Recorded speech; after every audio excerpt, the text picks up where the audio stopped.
담임하고 계시는 여자 선생님이 일찍부터 정말 잘 섬기는 돈독한 여자 선생님이 계셨습니다. 근데 자기 반에, 담임하는 자기 반에 아주 우수한 학생이었는데 아무 이유도 없이 그냥 성적이 막 뚝뚝 떨어지고 성적만 떨어질 뿐 아니라 삶의 어떤 질서도 다 무너지고 어떨 땐 시험 치면은 시험을 안 쓰는 거는 고사하고 막 그냥 낙서를 막 해버리고 반항적으로 그런 학생, 그 좋은 우수한 학생이 급하게 이렇게 막 잘못돼 가더래요. 그래서 내중에는 그 학교의 전체가 교장으로부터 모든 교직원들이 이 아이는 문제아다 이렇게 낙인이 찍힐 정도로 잘못돼 갑니다. 예민한 시기입니다. 그래서 그 선생님이 이 아이가 그 무슨 이유가 있지 않나 그냥 저렇게 되진 않을까 싶어서 그 아이를 이제 조사를 세밀히 해보니까 그 환경 조사를 해보니까 그냥 학교 써낸 조사에는 없는데 현실적으로는 그 부모가 별거 중이더래요. 최근에 별거 중이고 그러니까 이 아이가 보면 마음을 못 잡고 공부도 다 필요 없대요. 그래서 그 선생님이 기도를 하나님께 그 아이를 위해서 기도를 하는 가운데 내가 한번 이 가정을 위해서 최선을 다해봐야 되겠다 싶어서 그 양쪽 그 아빠 엄마를 각각 연락을 해가지고 같은 시간에 학교를 오십시오. 아이와 학업 문제 때문에 상의할 일이 있습니다. 그러면 선생님이 오라 하니까 이제 왔습니다. 와서 보니까 둘이가 와서 눈이 마주친 거예요. 아주 기분 나빠하면서 선생님에게 말은 안 하지만도 왜 이렇게 동시에 불렀냐는 아주 원망 섞인 표정을 하더라는 것입니다. 그래서 선생님이 이렇게 느닷없이 불러서 미안합니다. 그러니까 꼭 긴히 상의할 일이 있어야 하면서 그 아이 영어 시험 답안지를 두 분이 보인 거예요. 그러니까 시험 답안지가 완전히 그냥 낙서고 낙서 맨 끝부분에다가 이렇게 써놓은 거예요. 아빠 엄마가 헤어지면 이혼하면은 나는 누구와 같이 살까요? 아빠 엄마 헤어지지 마세요. 그리고 또 그 밑에는 아빠 엄마 나는 사랑합니다. 아빠 엄마도 나를 사랑해 주세요. 아주 간절하게 그렇게 낙서 밑에 써놓은 거예요. 그걸 보던 이 두 분이 그만 마음에 자기 충격을 받은 거예요. 자기들 문제 때문에 티격태격 하다가 아직 이혼은 안 했지만도 별거한 두 부부가 너무너무 마음에 충격을 받고 우리가 이 아이에 대한 생각이 짧아버리죠. 그때 그 선생님이 두 사람을 손잡고 간절히 눈물로 그 교무실에 보면 통성 바다가 되었습니다. 그리고 다른 선생님들도 같이 협의해서 그래서 둘이를 손잡아주고 별거를 다시 이혼 안 하도록 맺어진 그런 중학교 여선생님의 수기를 제가 읽어봤습니다. 참 이 사랑의 권면이라는 것이 얼마나 소중한지 우리가 알 수 없습니다. 우리가 지금 이 고난 이 사순절 기간에 주님의 사랑을 우리가 마음에 새기면서 이 고린도전서 14장은 예수님의 얼굴이고 예수님의 심장이고 예수님의 본질입니다. 그래서 우리가 이 말씀을 성경 그대로 강해를 하고 있습니다. 그거 조금 비춰줄 수 있나, 민지야? 잠깐만.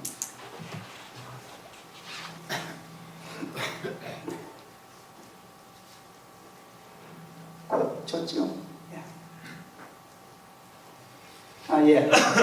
고린도 13장의 내용이 사랑의 본질은 15개로 성경이 말합니다. 그리고 이것을 15개를 5개씩 세 부분으로 세부금으로 조직하는데 오늘은 제1부분 5개입니다. 사랑은 오래 참고, 사랑은 온유하며, 시기하지 아니하며, 자랑하지 아니하며, 교만하지 아니하며. 오늘 이 5 중요한 사랑의 속성을 우리 마음속에 묵상하면서 여러분에게 하나님의 크신 은혜가 임하기를 주 이름으로 축복합니다.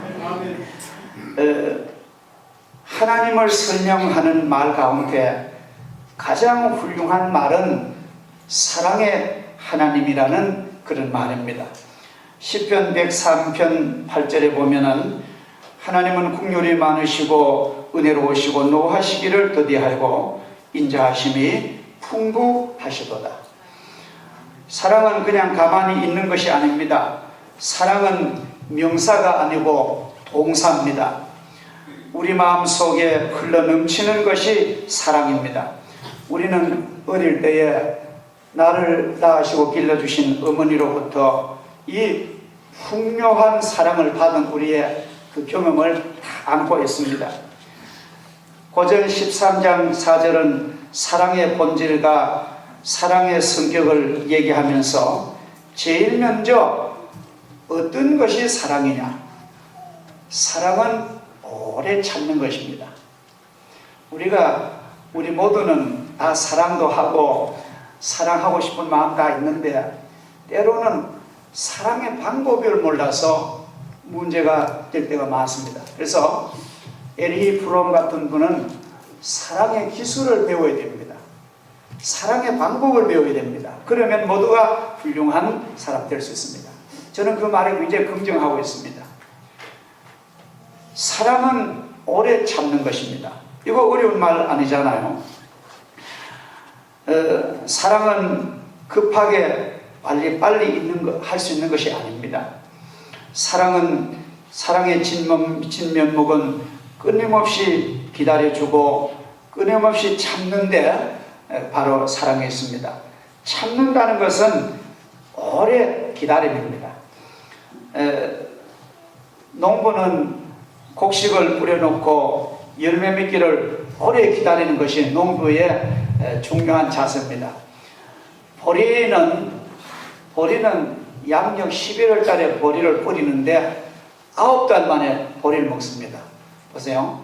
11월, 12월, 1월, 2월, 3월, 4월, 5월, 6월, 7월에 가야만 햇보리쌀을 먹습니다.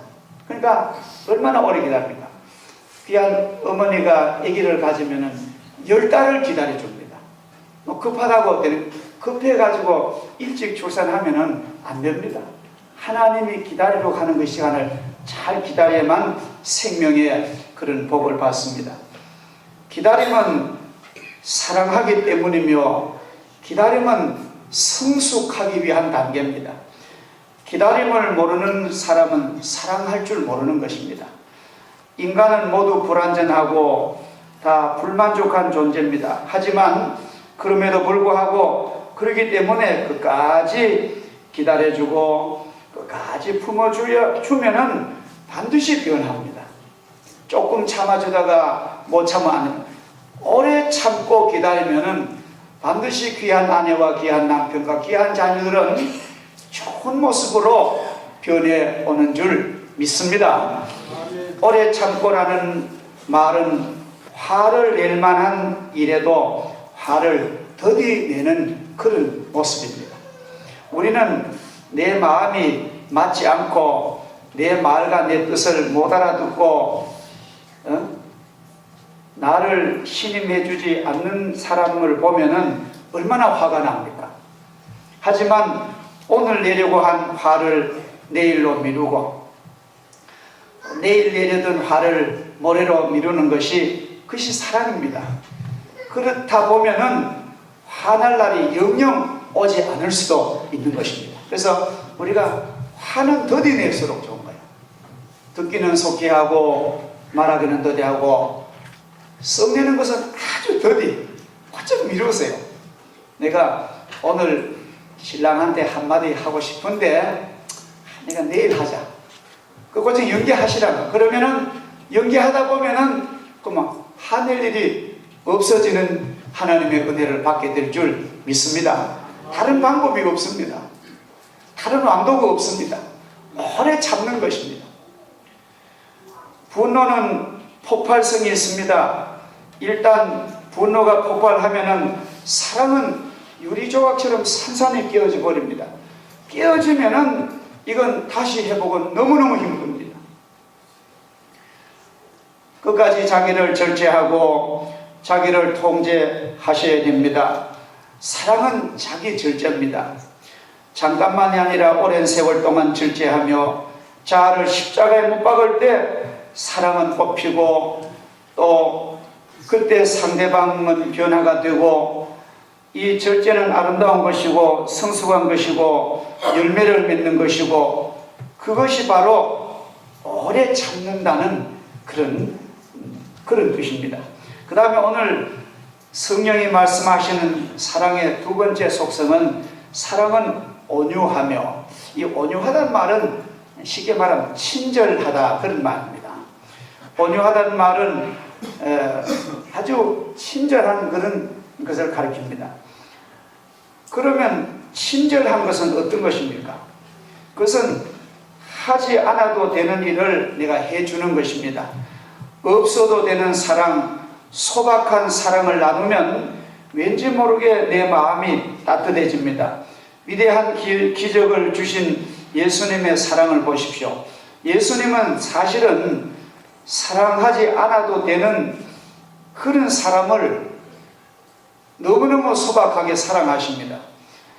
예수님이 첫 번째로 사랑해 주셨던 갈릴리 가나의 혼인잔치집에 물로 포도주 만드신 그 기적의 사랑을 베푸셨는데, 사실은 그 결혼식은 예수님이 가시지 않아도 됩니다. 예수님이 얼마나 바쁘신데, 공생에 시작하신 예수님이 얼마나 바쁘신데 그 결혼식에 가지 않아도 누구에게 아무런 비난받지 않습니다. 그러나 예수님은 직접 그 가정에 가셔서 예수님이 그 가정에 당황하는 문제를 해결해 주시고 그 가정의 혼주들의 마음이 얼마나 기뻤겠습니까? 생각지도 못한 그런 시간에 주님의 사랑받은 그 가정은 얼마나 훌륭한 그런 가정이 되었겠습니까? 우리들도 여러분 사랑하지 않아도 될 그런 경우에도 우린 그것을 소홀히 여기지 마시고 사랑하시기 바랍니다. 우리가 병원에 가서 신방 가지 않아도 누가 뭘 하겠습니까? 또 그렇지만 가만히 생각해 보세요. 같이 예수 믿는 우리 성도들인데, 같은 한 형제들인데 갑자기 건강 잃고 병원에 가서 냉랭한 병실에 주변에는 아픔이 가득하고 사방의 벽은 회색으로 굳어진 그 병상에 있는 그 외로운 영혼을 우리가 바쁘지만도 우리가 성도들이 가서 돌아봐주고 기도해주고 위로해주면은 그 환자는 얼마나 마음이 기쁨을 얻겠습니까? 이것이 바로 말하는 친절입니다. 돈을 벌기 위해서 친절하고 그런 차원으로 우리는 떠나야 됩니다. 무시하고 그냥 지나쳐도 될 만한 혈루병든 여인을 예수님은 돌보시고, 아무도 관심 갖지 않는 사람에게 예수님은 찾아가셔서 따뜻한 사랑을 펴신 것이 우리가 믿는 예수님의 삶입니다. 우리도 그렇게 합시다. 우리도 인생을 사는 동안에 우리 길섭에서 소외된 사람과 우리가 계획적으로 만나주고, 또 내가 아무런 의무감은 없습니다. 책임 없지만도 그런 사람 찾아서 차 한잔 나누고 서로 일상 얘기를 나누고, 그런 가운데 인간관계를 맺는 것이 복음 전도의 아주 중요한 단계입니다. 그냥 예수 믿으시오 하는 것 가지고 잘 안 됩니다. 우리가 인간적인 그런 관계가 없이 복음 전하는 것은 그냥 총을 남발하는 것과 마찬가지입니다. 그래서 우리는 예수님이 수가성 여인을 찾으셔서 조용히 대화하시고 그에게 그의 인생을 물으시고 그에게 답을 주신 주님의 그 전도 방법이 우리들에게도 실현되어야 되는 것입니다. 사랑은 시기하지 않는다고 합니다. 부는 잔인하고 노는 창수 같으나 투기 앞에는 누가 서리요. 잠언 27장 4절 말씀인데, 이 말씀을 현대 번역을 보니까 화내는 것이 무섭고 진노가 폭풍 같다지만 질투 앞에 누가 당해낼 수 있겠는가? 질투보다 더 무서운 감정은 없습니다. 질투는 사람을 망가뜨립니다. 우리가 성경에 보면은 질투 때문에 망가진 가정이 그 야곱의 가정입니다. 부인이 내시니까 배다른 형제가 12형제가 낳는데 이복 형제들끼리 서로 막 다투는 거예요. 근데 야곱이 요셉을 편애하니까 요셉이 미워가지고 큰 구덩이에 밀어 넣었다가 하나님께서 마치 물이 없게 하셔가지고 살아 올라왔는 것을 또 애굽에 가는 대상에게 또 사람을 짐승처럼 팔아 먹었습니다. 그리고는 자기 아버지 와가지고는 요셉이 입은 채색 옷을 비켜가지고 양의 피를 묻혀서 아버지 사나운 짐승이 이랬는지 이 옷만 우리가 주고 왔다. 이렇게 잔인한 그런 형제들의 그 슬픔이 수십 년 그 가정을 어두운 그늘 듣고 있습니다. 이 질투라는 것이 얼마나 그 무서운 결과를 내는지 모릅니다. 사랑은 자랑하지 아니하며 교만하지 않습니다. 빌립보 2장 8절을 보면은 예수님이 성육신 하신 거룩하신 하나님이 인간의 몸을 입으신 것을 성육신이라고 그러죠. 말씀이 육신을 이루었다. 인카네이션이라는 그런 도성인신을 말하는데, 바울은 그것을 잘 설명해 줍니다. 예수님이야말로 자랑할 것이 무궁무진한 분 아닙니까? 예수님이 자랑한다면 예수님은 하늘의 영광 나라에서 오셨으니까 그 얘기를 하면 한도 끝도 없을 거예요. 그러나 예수님 그런 말 그렇게 안 하십니다. 세상에 아픈 사람들, 세상에 병든 자를, 죽은 사람들, 상처받은 사람을 고쳐주시기에 주님은 분주하십니다.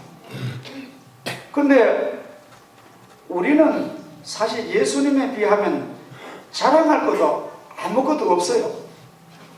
뭐 어디에만 좋고 오면은 저부터 자랑이 늘었는데 이런 자랑 다 가만 지나놓고 보면은 별 의미가 없는 것입니다. 사랑은 자기 자랑을 하지 않는다는 것입니다. 나는 뭐가 어떻고 나는 뭐가 어떻고 나는 뭐가 어떻고 그런 사람 보면 사실 인생에 허구가 많은 것입니다. 자, 우리들은 예수님의 모습, 예수님은 하나님과 본질이 같은 본체시나 하나님과 동등됨을 취하지 아니하시고 자기를 비우시고 종의 형상 입으시고 이 세상 오셔서 완전히 낮은 자세로 우리를 섬기셨는데, 주님이 그렇게 사시는데 우리는 그만 교만하기 짝이 없고 자랑할 때 자랑하다 볼일 다 보고 이런 인생 살면은 주님 앞에 우리가 뭐라고 우리가 보고를 드리겠습니까?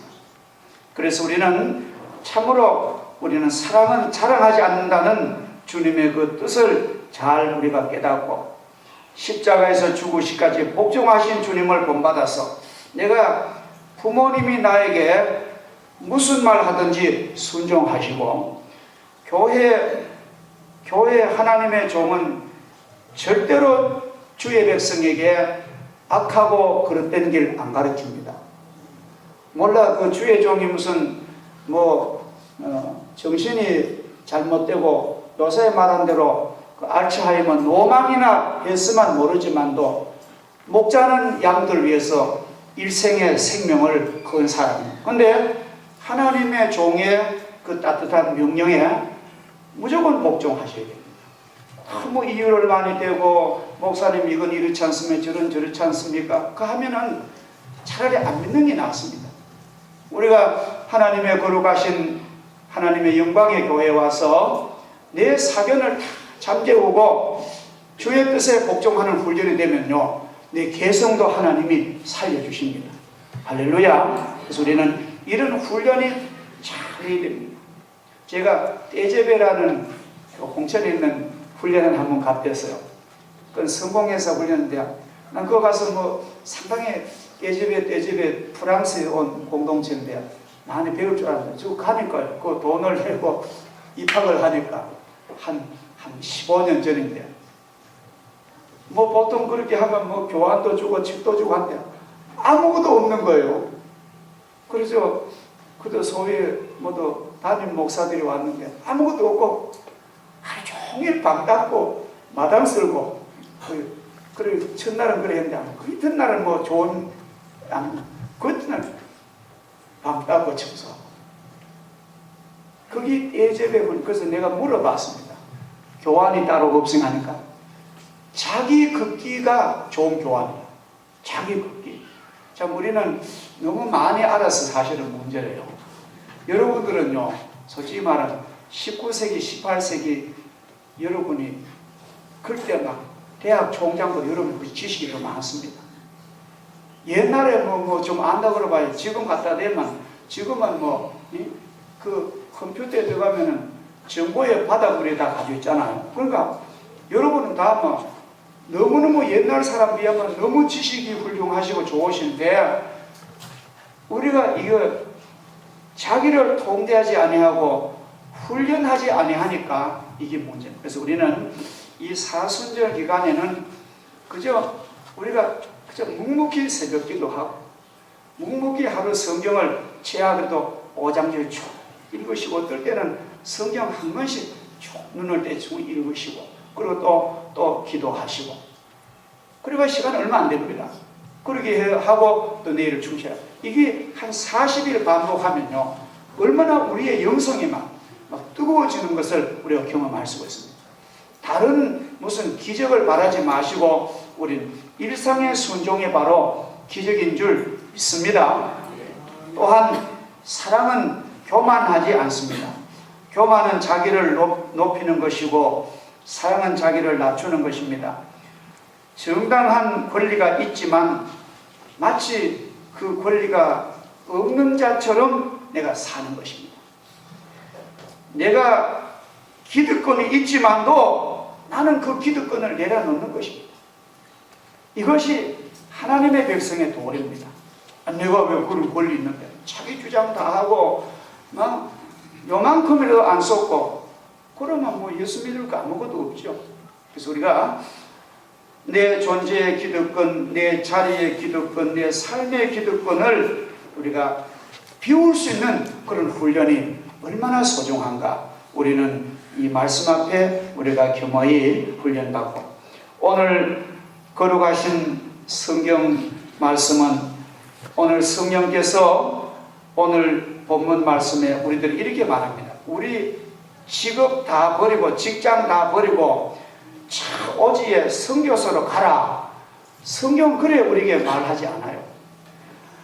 너 재산 있지? 너 재산 다 팔아가지고 가난한 사람 주고 헌금해. 그렇게 성경은 무리하게 우리에게 요구하지 않습니다. 너 예수님의 복음 전하기 위하여 너 몸을 순교의 제물로 바치라고도 그렇게 요구하지 않으세요. 오늘 성경은 내가 할 수 있는 아주 소박한 사랑을 하라고 성경은 우리에게 부탁합니다. 자기를 낮추고 또 상대에게 참아주고 기다려주고 가지 않아도 되는 곳에 가주고 돌보지 않아도 되는 사람을 케어해주고 자기를 낮추고 눈에 띄지 않는 작은 친절을 베풀고 이렇게 하라는 거예요. 이거는 사실 어려운 문제가 아니잖아요. 그렇게 하는 것이 주님을 섬기는 복된 성도인 줄 믿습니다. 그래서 우리 교회는요 교만한 사람이 하나도 없기를 바랍니다. 세상 나가서는 뭐 자기 지위가 얼마나 높아야 됩니다. 좋습니다. 세상에 책임 있는 일을 하지만 또 세상에 가면 사장님 가고 교수님 가고 판사님 가고 이렇게 우리가 직책이 있지만도 교회 오면은 아주 겸손하시기를 주 이름으로 축복합니다. 우리 교회가 잘 하시지만도 저는 참 감사하고 잘하지만도 더더욱 겸손해져야 돼요. 그러면은 주님이 여러분을 높이실 줄 믿습니다. 잠깐 사는 세상에 겸손하면은 영원히 우리를 영광의 왕로로 타도록 주님이 복을 주실 줄을 믿습니다. 자, 그래서 우리가 이렇게 만약에 살아갈 때 사람들은 우리를 보고 저 사람이 믿는 예수님을 나도 한번 믿어봤으면, 그런 영적인 갈증이 생겨납니다. 다른 방법이 없습니다. 그래서 우리는 교인 숫자에 절대로 교인 수가 불어나야 되지, 그런 거 다 버리세요.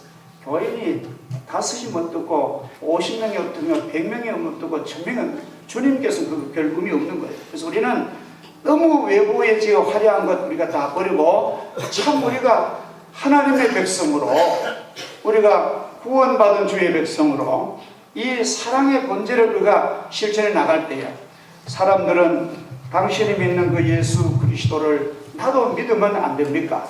영혼에, 택한 영혼은 주님께서 그런 간절한 불을 주실 줄을 믿습니다. 그래서 우리를 만나게 해도 저 사람을 만나니 내 마음까지 따뜻해졌어. 내가 인생의 상처 때문에 내 인생을 함부로 살려겠다가 나는 저 사람 보고 내 생각을 고쳐 먹어야 되겠어. 그렇게 해서 전도의 열매를 맺어야 됩니다.